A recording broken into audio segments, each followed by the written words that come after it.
This is the Future Christian Podcast, a conversation about church leadership, fresh ideas, and the future of the church.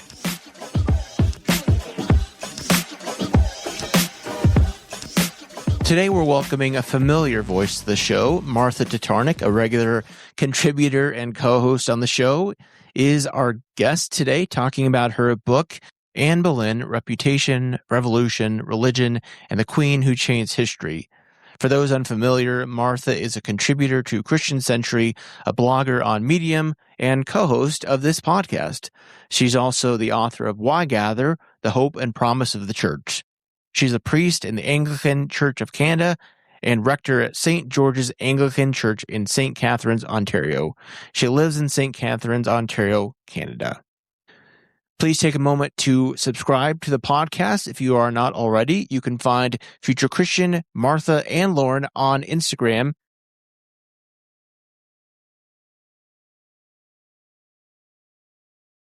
Welcome to the Future Christian Podcast.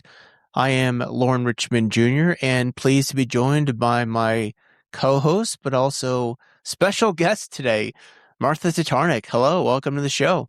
Hi, Loren. It's really fun to be here in kind of a different capacity than I normally am. Yeah, I was thinking about this, Martha, like the first time we talked, I'm going to look this up right now, was what, 2022, I bet? Yeah, that's when was that? Right. Probably the fall of 2022. Yeah. So glad to have you back in a guest capacity, I suppose, in this way. Yeah. Martha is the author of the book Anne Boleyn, which we'll get to here briefly. But, since you are a guest today, Martha, do you want to share kind of about yourself and your faith journey, how you got to where you are today? Yeah. So I think that lots of our listeners know lots of things about me and my faith journey, lots of our regular listeners, but there might be people listening for the first time. So I'll just give a little bit of a synopsis. I am an Anglican priest. I was ordained about 22 years ago, and I have served in a variety of different kinds of churches. For the last 12 years, I have been serving in St. Catharines in the Niagara region of Ontario, Canada. And it's a large historical downtown church that has quite a legacy of service in the community. And because it is a downtown church, is like really invested in ministries with the marginalized in our community, really involved in feeding and sheltering ministries and advocacy. It's definitely a church that has walked the walk as well as talked the talk. I have 2 teenage children. My husband is also an Anglican priest. And this is my 3rd published book. I've been able to make it work over the years of serving as a priest to also grow as a writer. So yeah. Any spiritual practices you're finding meaningful right now you're willing to share?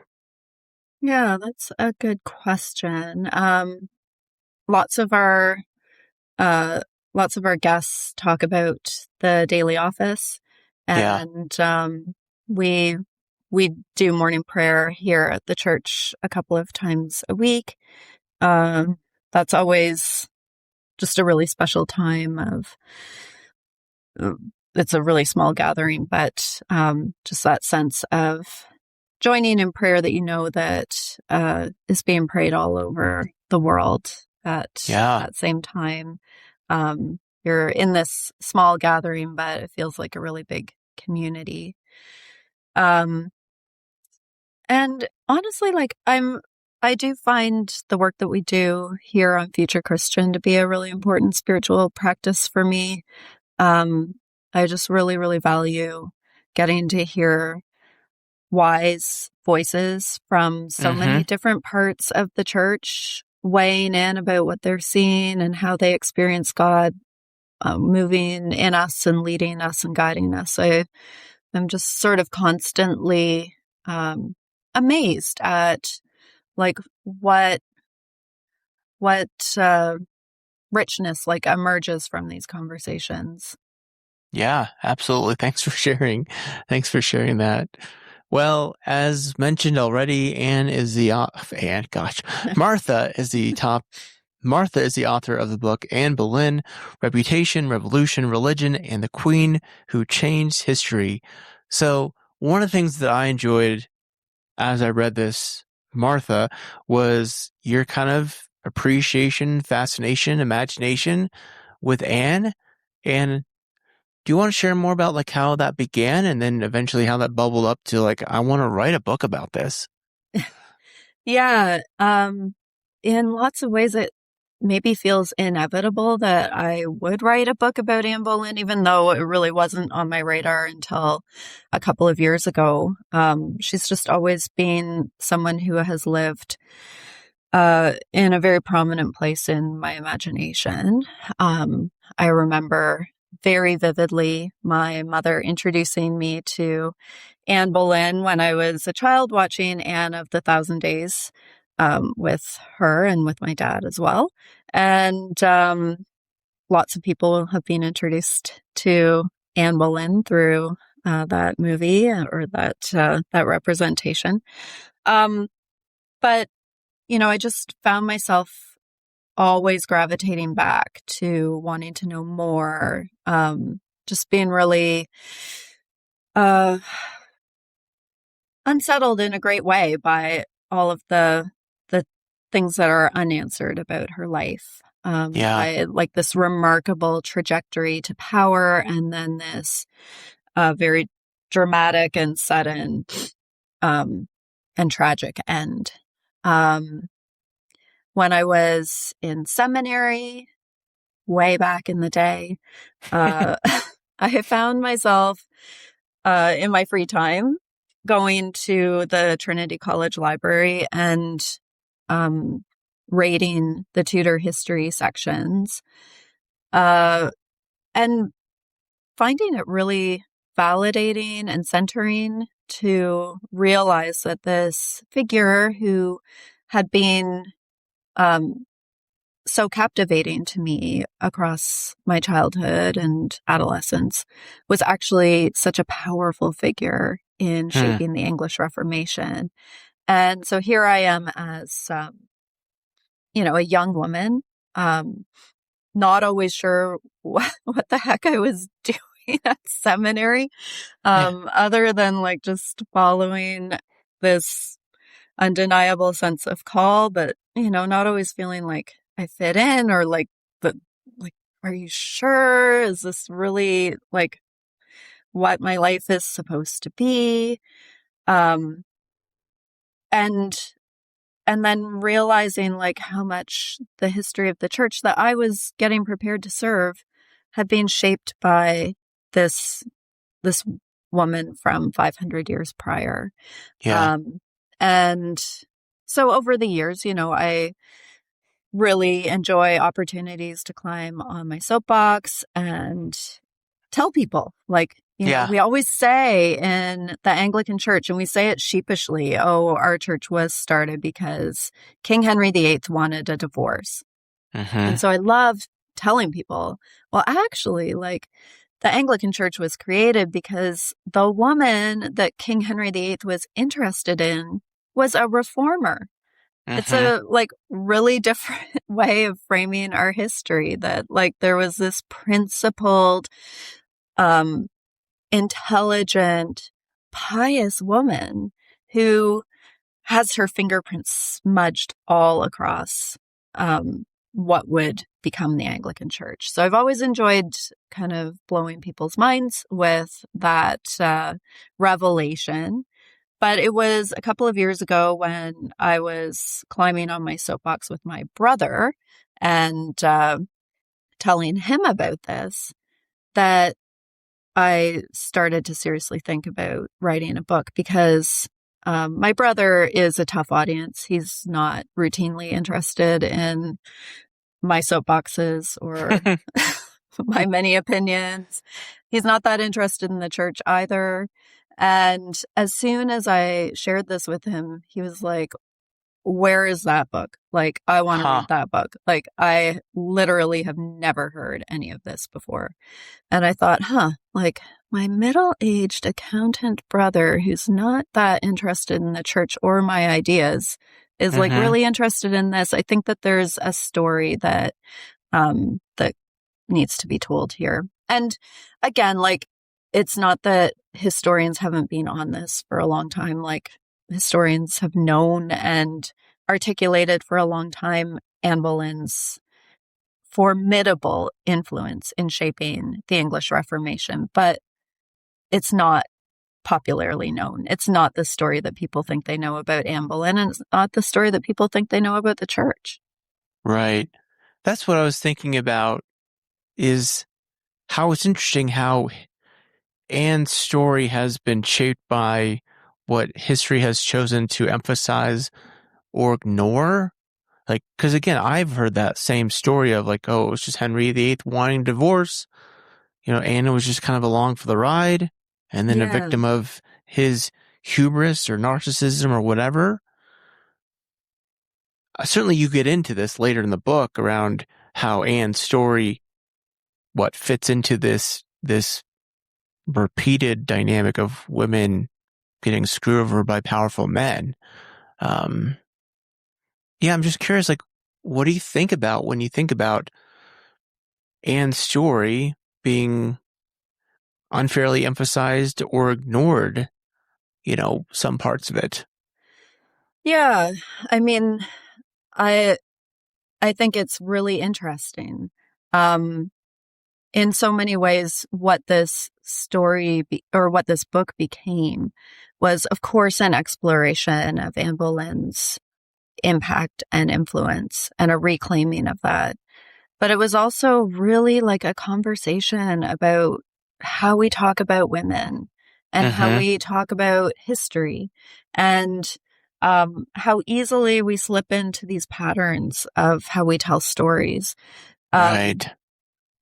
so much of what has been affixed to Anne Boleyn in terms of labels and accusations, that she was promiscuous, that she was sexually deviant, that she was involved in nefarious dark dealings, that she was a seductress and a manipulator.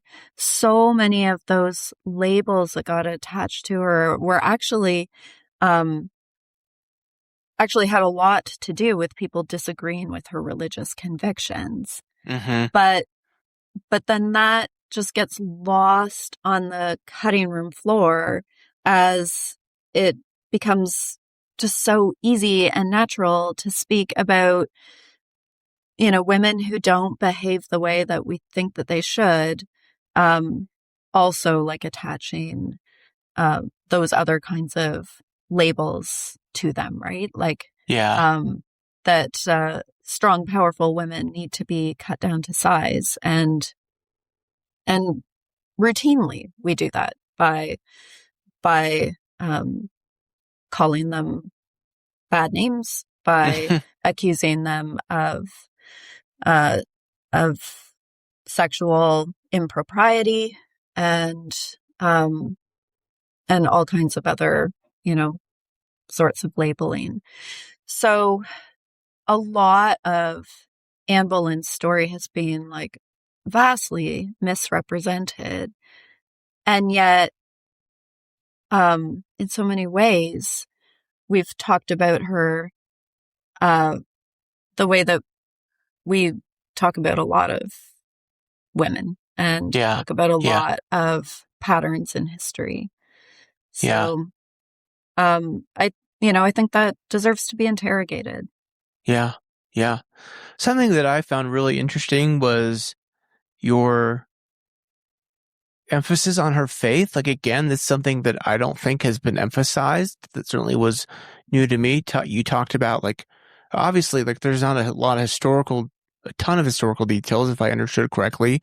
Because you talk about how, like, a lot of that has been kind of washed away or written away or ignored. But you kind of lay some context about how she was shaped and formed around other female leaders, and how, like, their faith would have surely influenced her, rubbed off on her. You talk about how, if I understood correctly, again, like how um, her and Henry, like Henry understood her as as a, I don't know how to say it, like a faith renewal, like a Mhm. following God's direction. And I think that's, again, like, because of our modern context, we so often we miss that. So talk more about her faith and how that gets left behind. Yeah, I mean, I think that more and more the historical evidence um, really solidifies the picture of Anne Boleyn as a principled, pious woman who was quite passionate about Hmm. religious reform. She grew up primarily in the French court of Queen Claude of France.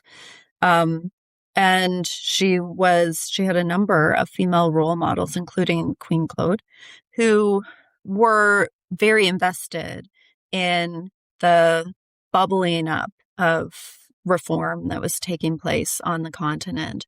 And the reform that Claude and Marguerite d'Angoulême and a few others in that circle, the reform that they were interested in had a different sort of flavor and emphasis than, say, Lutheranism. So Anne did not grow up as a Lutheran, but she grew up with, first of all, um, a real centering of access to the Bible in the vernacular, in one's own language, being able to read the Bible. And um, and then kind of attached to that was a real investment in practical reforms of the church. Hmm. Um, so, how the gospel calls us um, to social justice. I mean, that Hmm. would not have been the term that they used then, Yeah. Yeah. but that that following Jesus should lead to how we invest ourselves in the practical well-being our of our neighbor. Um, Let me let me ask this, Martha. I'm curious, like, is it her faith ultimately? Is this a fair way to say it, that kind of got her killed? Because I'm thinking about how, like, what was the term for the monasteries that Henry just wanted to, like, the basically suck dissolution up? of the monasteries. Yeah. Yeah, how they just wanted to suck up all that wealth for themselves, and she wanted to go towards, if I understood correctly, she wanted to go towards communal aid, essentially, for taking. Yeah. I think it would be like simplistic to say that her faith was what got her killed. Okay. But certainly it was part of a bunch of things that were going on in the early Yeah. part of 1536. And she was newly vulnerable in a variety of ways. There were some political machinations that were not in her favor. She had another miscarriage, Hmm. which really put her at risk because, Yeah. uh, you know, Henry really believed that if he was right with God, then Hmm. he would have sons. Yeah. And so Right. he became very convinced that he was not right with God because God was judging his first marriage to Catherine of Aragon as being Hmm. sinful. And so he believed that marrying Anne was going to correct his relationship with God and therefore the realm's relationship with God.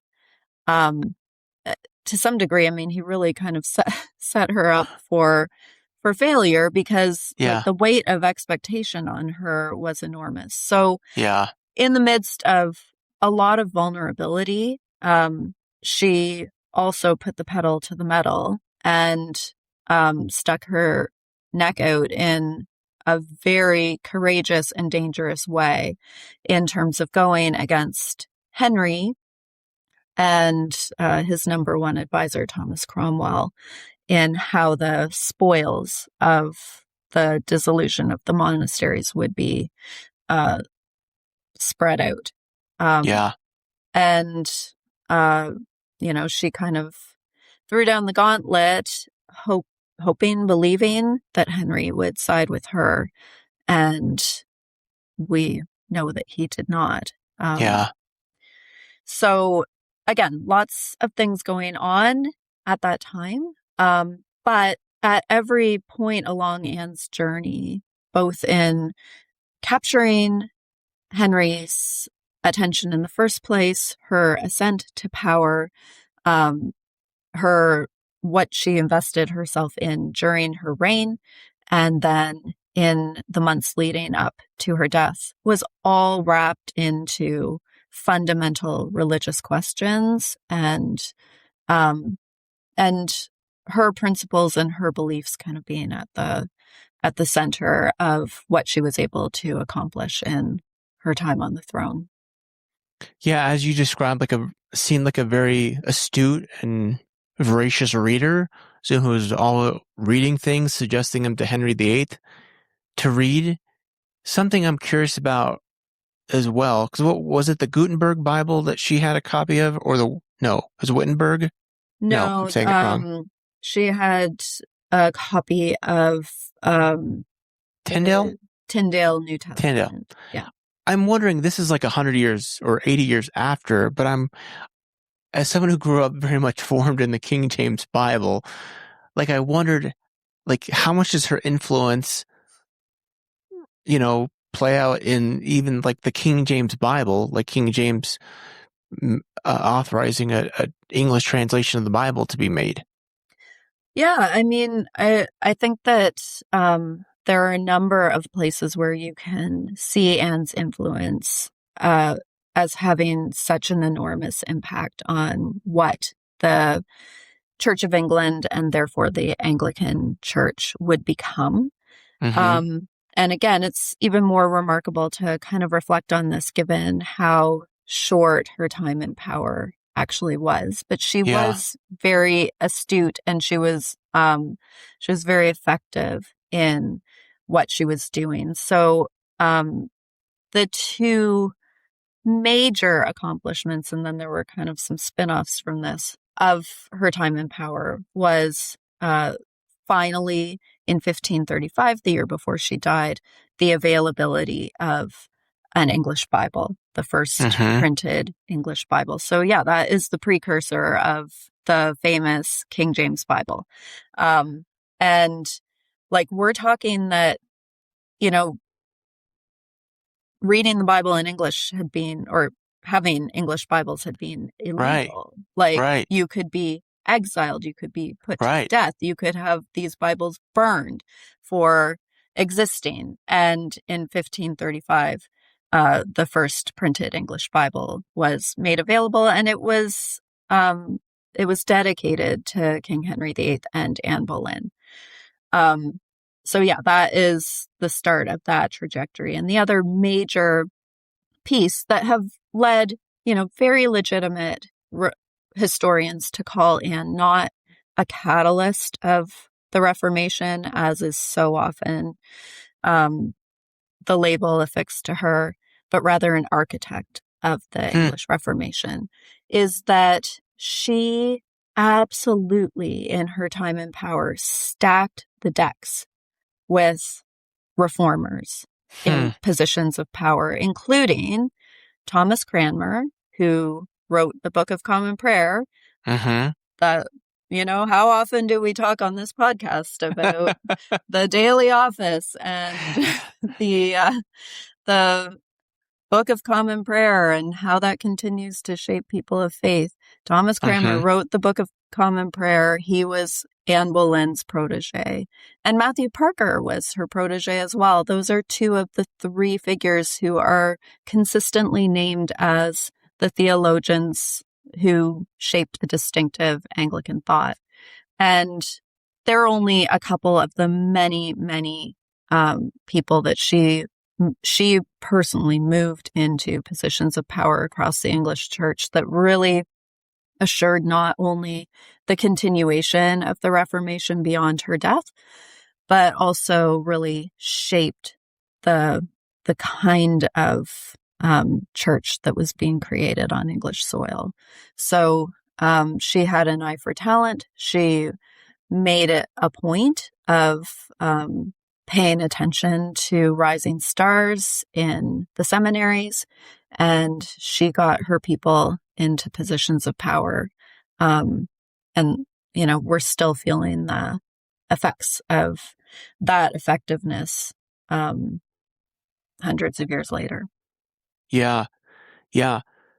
I want to ask about, like, Anne seems like a person who was, like, had a strong sense of her agency, her own voice, like her refusal to conform. Like, how many years do you say, like, she was basically turning down Henry VIII for his advances? But also, like, it seems like, again, if I understood correctly, like what made her so unique would also, I don't want to say was her downfall, but was costly. Does that make sense? Costly, yeah. Yeah. What else do you want to say on that? Yeah. I think that,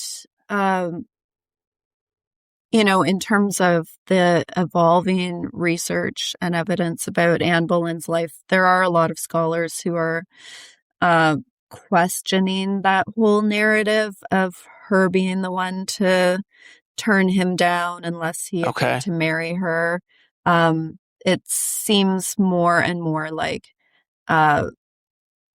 he was in the market for not a mistress, but a wife. And he set his sights on her, quite possibly because he saw her as a woman of strong religious conviction. And again, he's looking for someone to be his partner in righting the realm's relationship with God. And at the same time, yes, she was a strong, assertive figure. In many ways, she was raised to see that as normal because she had been raised in the company of strong, powerful women on the continent. And she saw how women could have an impact and could get their voices heard. She also, was very much a product of her time, and she, didn't question that her job was also to produce heirs for King Henry VIII. She understood that that women's power is negotiated, and that there is certainly a large degree to which you have to conform to expectations. So it's not that she didn't have a handle on all of that as well, but she really, I think, was set up to believe that that her voice mattered, that she could use it effectively, and that Henry's affections moved so decisively away from her is, I'm sure, not the way that she saw the narrative going. Yeah. I'm thinking about, like, bringing it even current tense from thinking about Anne. How do these labeling women as immoral or disruptive, these kind of gendered narratives, like, what are some of the ways they still continue to shape leadership perceptions or women's leadership perceptions today, do you think? Yeah, I mean, that's a really big question. And, I think that a lot of women who are in positions of leadership can talk about the ways in which they still experience uphill battles in terms of getting labeled, diminished, cut down to size, talked about in terms of how they look and how they dress, and whether or not they are kind of conforming in the right ways to expectations. I think that there's a lot in Anne's story about how important it is um, to be really clear that, just because we have told the stories of history through the eyes of men so consistently doesn't mean that women haven't had their voices shaping our history as well, haven't had their um, impact and imprint on the world that we have today. I think that's really important for women in leadership today to know that they're not just always forging a new path. Okay. Yeah. That that we've always been here. We've Yeah. always led. We've always contributed. We've always had things to say and ideas to add to the mix. And just because we haven't been good at seeing that or speaking about it doesn't mean that it's not there. I think that legitimacy in claiming that legitimacy of female power today is really empowering. I certainly find it very empowering. Like, I am serving in a church that has had women in leadership longer than I've been alive. And Right. yet still, regularly, like, people will come to my church for the first time and say, that's the first time I've ever seen a woman in the pulpit. That's the first time I've Wow. ever seen a woman at the altar. Wow. Yeah, it still happens all the time, right? Um, so counteracting that kind of like pioneering path that in one way we're on, with the knowledge that actually, like, we're part of a long and faithful team.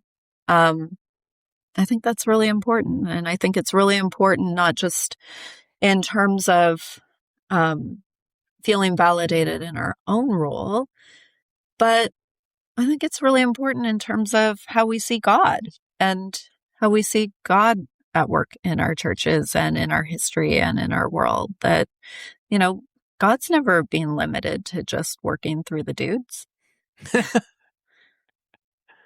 Well, I really appreciate that point too, because I'm thinking, like, I think one thing we would both affirm, right, is like that God works through ways unexpected in the margins, outside the centers of power and history. So I'm glad you raised that point. As a sports fan too, I'd like the long and faithful team shout out. Yeah.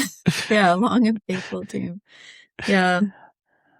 I want to ask, I was texting you about this, I think, and this book written by Beth Allison Barr, who if I understand correctly, is a Southern Baptist pastor's wife and also professor. She wrote a book on being the pastor's wife. I forget the exact title, but it really came to mind because I think she was in another context highlighting like the systemic challenges that in her context pastors' wives face, kind of being limited, that systems set them up often to be the recipients of abuse and mistreatment and limit their voices. And this is what came to mind when I thought about Anne. Like, she was, Henry was not a pastor, but he was like the Pope of of the Church of England. Certainly, that's not a term that they would have used back then. But the leader of the Church of England, and she was his wife. And the system, if I understand correctly, again, it kind of set her up for abuse and mistreatment. So I'm just kind of lamenting, I suppose, how this same dynamic continues to exist year after year, century after century. Yeah. I mean, I think that there are so many, like, for sure, you never want to look back on history just thinking, oh, well, they're just like us. Yeah. Like, you're probably missing some context um, and nuance if you are just kind of reading the history through a 21st century lens. And at the same time, like, I think, something really valid in reading history through a 21st century lens in terms of noticing patterns, like noticing the patterns for how we speak, how we assume, what conclusions we draw. And, there are a variety of ways in which the story of Anne Boleyn, or the story as it has been told, is kind of a tale as old as time. Like there's definitely, and you can go right back to the pages of the Bible to find this pattern writ large, but there is just this ongoing pattern of not really knowing what to do with strong, assertive women. So we call them whores. Yeah. Right? Like Mary Magdalene, I'm looking at you. Like, yeah, we got to shout out to your Mary Magdalene episodes in the past. Yeah. And there are a variety of other women in the pages of the Bible who have been saddled with sexual labels of sexual deviancy, rather than taking their agency and their leadership seriously. So that is certainly an ongoing pattern. Again, like right back to the pages of the Bible, and some of these stories come up in the Anne Boleyn book. But just this way in which we make it a fairy tale when a powerful man picks a woman, like, okay, the prince holds a ball and invites all the eligible maidens of the land to attend and picks one, and suddenly she's his wife and they lived happily ever after. Well, like, that's not a great story, right? Like, it's not a great story for women to be targeted by men and really have no say in the matter. Just like, I'll take that one. And, suddenly they're vaulted into this position of power and danger. And the story doesn't always end well for women who have been just forced into positions that they haven't even chosen for themselves. But, it's been easier for us to kind of romanticize that as a narrative that, oh, well, of course, a woman's highest accomplishment is being picked by a man. Yeah, I mean, I could definitely go on and on, but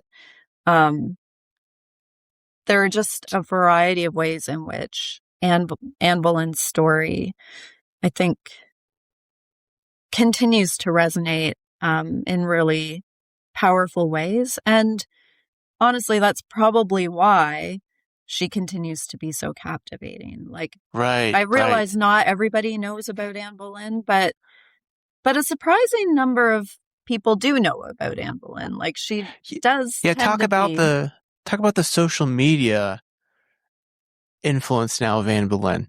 Yeah. I mean, I was surprised as I was beginning to talk about writing this book when my teenage daughter said, oh, like, Anne Boleyn, like, she's one of the two most important historical figures to people my age, the other one being Joan of Arc. And, that's interesting. It's interesting that the Gen Z generation finds Anne Boleyn captivating. It's interesting that my brother finds Anne Boleyn captivating. It's interesting that historians find Anne Boleyn captivating. It's interesting that pop culture continues to find Anne Boleyn captivating, that so many different representations of her life continue to be offered. It's like we just keep coming back because, like, we know that there's more to be said. Mm-hmm. And I suppose, like, in some ways too, because her life was taken so short, because it was cut short, there's a lot of, like, I imagine there's some, like, wanting to project or imagine what else, right, within a life taken too soon. Yeah. Yeah, for sure. I mean, there are elements of her story that are so dramatic, like so Yeah. dramatic that this woman who, yeah, was of noble birth, but like was kind of a nobody in the grand scheme Mm-hmm. of things, that she um, became the Queen of England, that the the country of England like split from the Roman Catholic Church over her marriage to the king. And that after all of this conspiring um and like kind of literal moving of heaven and earth to allow this marriage to happen, that 3 years after the marriage, the king had her head cut off. Yeah. Um, like it, it is a dramatic story. And then also kind of the footnote that her daughter Elizabeth became one of the great monarchs of England, Elizabeth I, one of the great, powerful, influential monarchs of England. Um, like it's there are just so many elements of her story that invite like further investigation and reflection. Yeah, it's such a fascinating story and it leaves so much to wonder about as to fill in the blanks.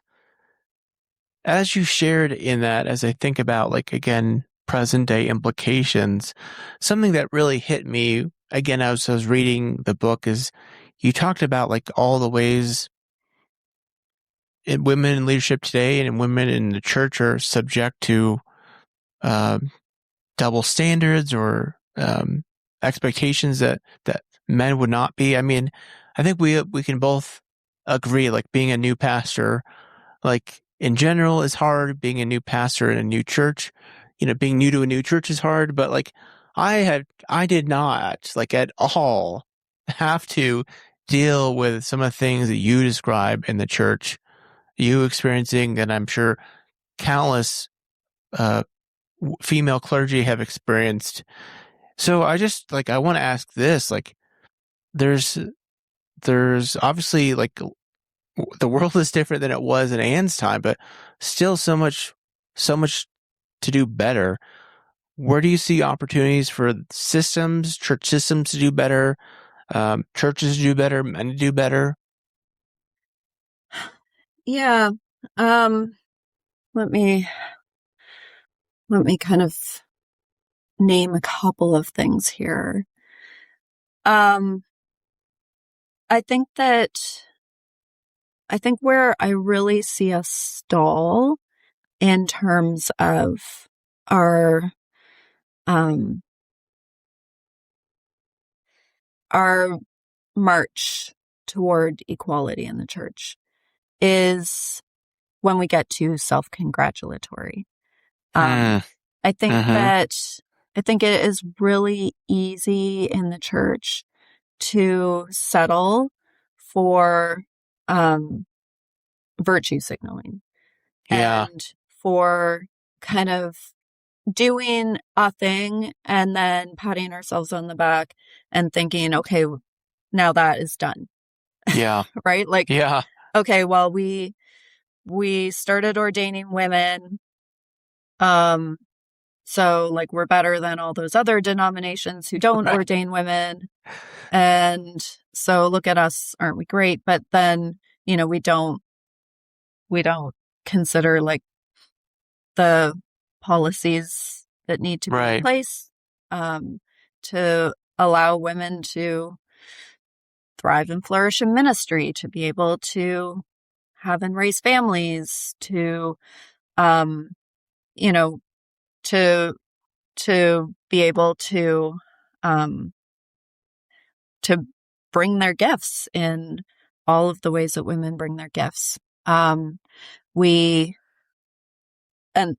is probably my concern with the recent appointment of the new Archbishop of Canterbury, the first woman in that role. Obviously, like, a great day for the church, as long as it doesn't make us become complacent and think, okay, well, like, if there's a woman in the highest office of the church, the Anglican Church, fine. then everything's fine. But again, like, are we serious about all of the ways in which misogyny can still be operating? And one of my big concerns, and I think it is intimately connected to everything that we're talking about here, is, like, does our church take seriously sexual misconduct? And are we being conscientious about how complaints are handled, how stories are listened to, how voices are respected? Are we interested in kind of revisiting policies and procedures that can be a little more survivor-centered? Like, I'm not saying to just throw out the mechanisms for justice and fairness and for everybody to, have a chance to be innocent until proven guilty and all of those things. But, like, how are we really communicating at the heart of our policies and procedures that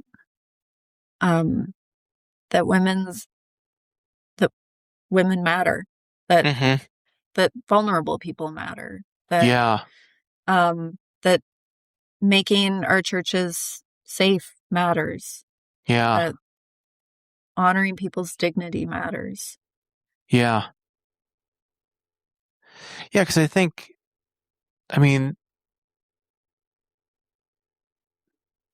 like, prioritizing safety, protection for vulnerable populations, like, that's going to require explicit choices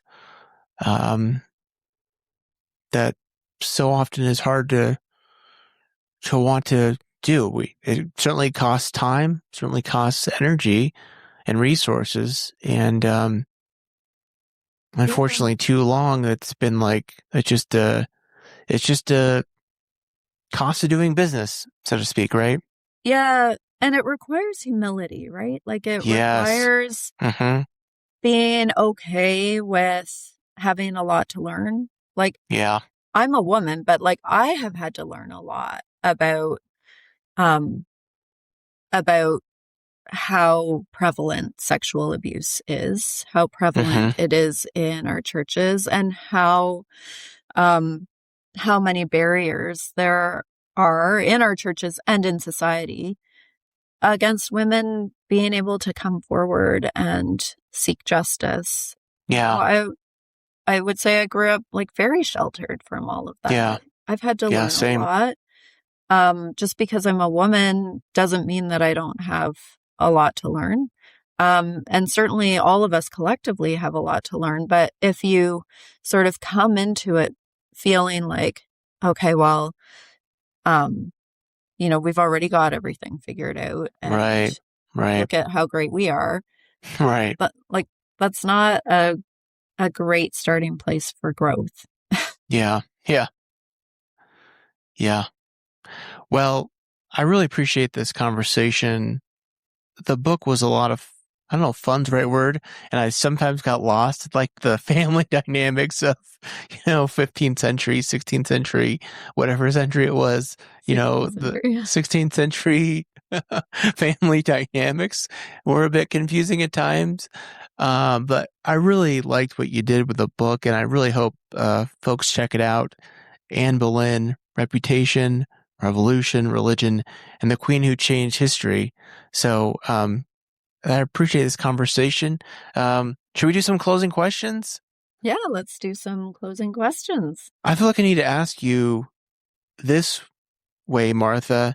Like, if you're like not the Pope, but since if you're the Church of England Archbishop, I don't know.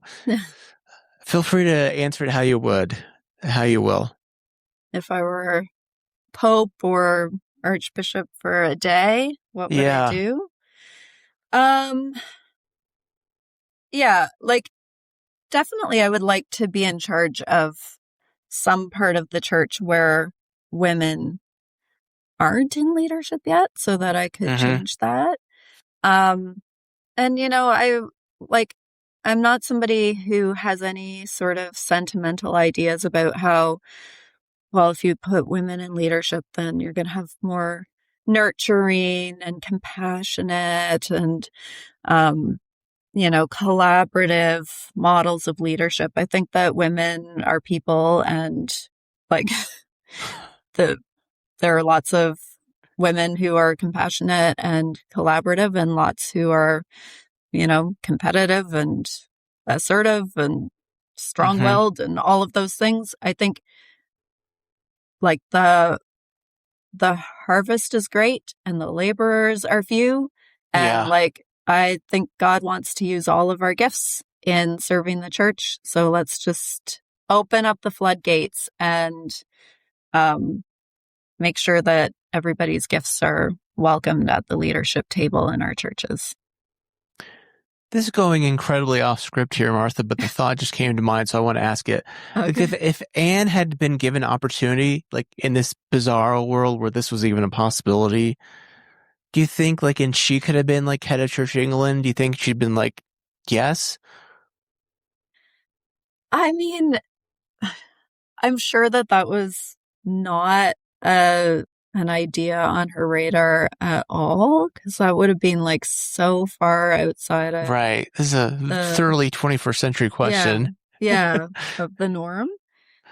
But at the same time, I mean, she was in the company of a variety of women around that time and women who followed her, including her stepdaughter Mary and her own daughter Elizabeth, who were ruling whole countries in ways that people found pretty novel and and like a big step forward. So I don't know, maybe it wouldn't be that much of a stretch for her to have also imagined. It would probably be a pretty big stretch, but I think she would have been great in that role. Yeah. She would have done a great job. Okay, I'm assuming that Anne is the theologian or Christian figure you'd want to meet or bring back to life. So I'm going to frame the question this way. If you had a moment or a lunch or meeting with Anne, what's like the first thing you'd want to ask her?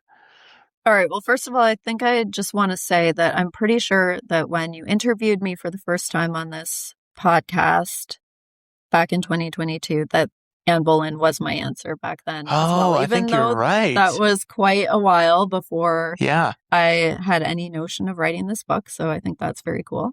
You can check the transcript, but I'm pretty sure that's what I said.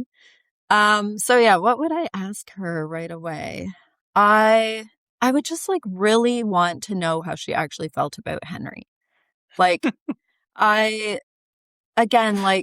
There has just been this easy gloss on stories of women being selected by powerful men that of course this is what women want. There are a few little glimmers at the end of Anne's life that suggest that she didn't think he was all that great. That he was a little bit of a disappointment. That was an entertaining part of the book for sure. Yeah. So yeah, it might be hard for her to tease out to what degree her own feelings about Henry were relevant at all, right? Because again, when the King of England says, I want that one, there isn't a lot of choice involved. But I would love to know were there times when they actually were, like, when she found him to be an interesting intellectual partner? Were there times when she legitimately enjoyed his company and found him to be interesting? Would she have had feelings of love for him, or was it really just making the best of an unusual circumstance? And maybe love never crossed her mind. I would just love to get inside her mind and know what she actually thought about him. Yeah. How about this? How would you like to see Anne's influence continue to make a positive impact on the future of Christianity and the church? Well, I think that there is absolutely no way that you can legitimately draw a straight line between Anne's influence 500 years ago and the church that we have today. It's not a straight line at all. But I do think that the Anglican Church at its best embodies a lot of the qualities of what Anne fought for and the church that she was part of shaping. Whether you look at the Anglican Church as sort of that middle way between honoring and continuing a lot of the traditions that have been passed along to us, the Catholic side of the faith, while also embracing that Reformed spirit, that sense of okay, God isn't done with us yet. We still have a ways to go. That kind of amazing partnership that would really become central to the Anglican identity. I mean, that was a church that she would recognize. I think that at our best, the Anglican Church really is able to embrace a personal relationship with God through Jesus and a centering of Scripture that then calls us to action in meaningful ways, that calls us to try to make things better for our neighbors. I think Anne would have recognized and celebrated that kind of church. I think that the intellectual curiosity that was such a big part of her life and of that time, that sense of whole new worlds opening up and people reading and wrestling with new ideas. I think the Anglican Church today at its best really continues to embrace that call to inquiring and discerning hearts, that curiosity at the center of our faith in a way that I would really want to see celebrated. Yeah. Thanks so much for sharing that. So the book is, as this releases, will be available, I assume, everywhere books are sold. Yeah. You can definitely pre-order it now. And it is available in all of the usual places that books are sold. And, if you're in the Niagara region, I'll sign it for you. Well, Martha, thanks so much. I unfortunately have to go, but I really appreciate this time and conversation. Rooting for the book and your work, Martha. So thanks so much for this conversation. I'll leave you with a word of peace. May God's peace be with you. And also with you, Loren. Thanks so much for today's conversation. Thanks for joining us on the Future Christian Podcast. The Future Christian Podcast is produced by Resonate Media. We love to hear from our listeners with questions, comments, and ideas for future episodes. Visit our website at future-christian.com and find the Connect with Us form at the bottom of the page to get in touch with Martha or Loren. But before you go, do us a favor. Subscribe to the pod to leave a review. It really helps us get this out to more people. Thanks, and go in peace.